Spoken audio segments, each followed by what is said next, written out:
আখৰাৰ কথা কোৱাৰ আগতে কৈ দিওঁ যে অতিকৈ চেনেহৰ মুগাৰে মুহুৰা তাতোকৈ চেনেহৰ মাকো তাতোকৈ চেনেহৰ ৰঙালী বিহুটি নেপাতি কেনেকৈ থাকোঁ।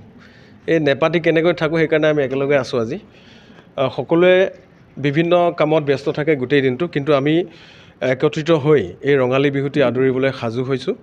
এইবাৰ আমাৰ বিহুৰ দলটিৰ নাম হ'ল গগনা বিহু হুঁচৰি দল। আৰু গগনা বিহু হুঁচৰি দল প্ৰায় এমাহ জুৰি আমি ৰিহাৰ্চল আখৰা কৰি আহিছিলোঁ। বিশেষকৈ আমি বিজুলী ক্লাবত আখৰা কৰিছিলোঁ। বিজুলী ক্লাবৰ সদস্যসকলক ধন্যবাদ দিছোঁ, তেখেতসকলে আমাক ঠাই দিছে। আজি জাহ্নবী হোটেলত কৰিলোঁ।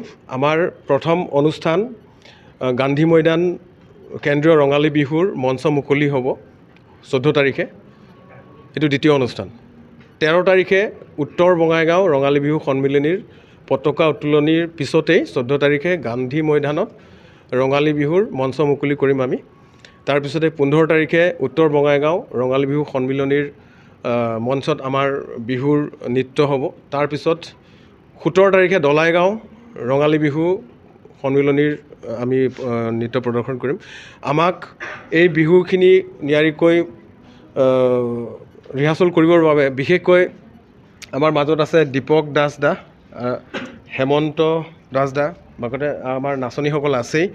তেখেতসকলৰ গুৰুত্বপূৰ্ণ ভূমিকা আৰু গোটেই টীমটো, এই কণ ভাইটিসকল আছে, ভণ্টি বাইদেউসকল আছে, তেওঁলোকক লৈ আমি এইটো আগবাঢ়িবলৈ লৈছোঁ। গগনা হুঁচৰি দলটো এইবাৰৰ পৰাহে আৰম্ভ হৈছে। যোৱা বছৰ আমি কৰিছিলোঁ আছিলে 2 নং বাখৰাপাৰা।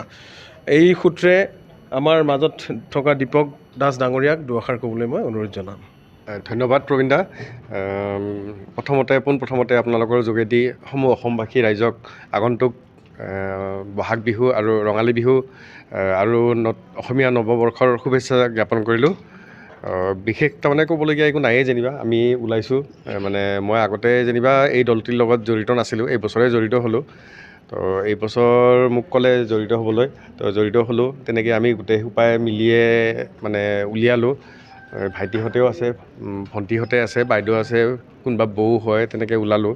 মানে আমি একচুৱেলি মানে কোনো কম্পিটিশ্যন, কাৰো লগত কম্পিটিশ্যন কৰিবৰ কাৰণে নহয়, একচুৱেলি মনৰ উলাহতে ওলাইছোঁ। মানে নিজৰ মনৰ ফূৰ্তিখিনি বা আনন্দখিনি প্ৰকাশ কৰিবৰ কাৰণে আমি তাৰমানে কি বোলে পথাৰত বা মুকলি বিহু পথাৰত বাকৰিত যে আমি কাৰোবাৰ লগত কম্পিটিশ্যন কৰিম বা কোনো দলৰ লগত আমি কম্পিটিশ্যন নকৰোঁ। বাছ খালি নিজৰ মানে ফূৰ্তিখিনি মানে ৰাইজৰ আগত, অসমবাসীৰ আগত প্ৰকাশ কৰিবলৈ ওলাইছোঁ। সেইখিনিয়ে আৰু বিশেষ ক'বলগীয়া একো নাই। ধন্যবাদ।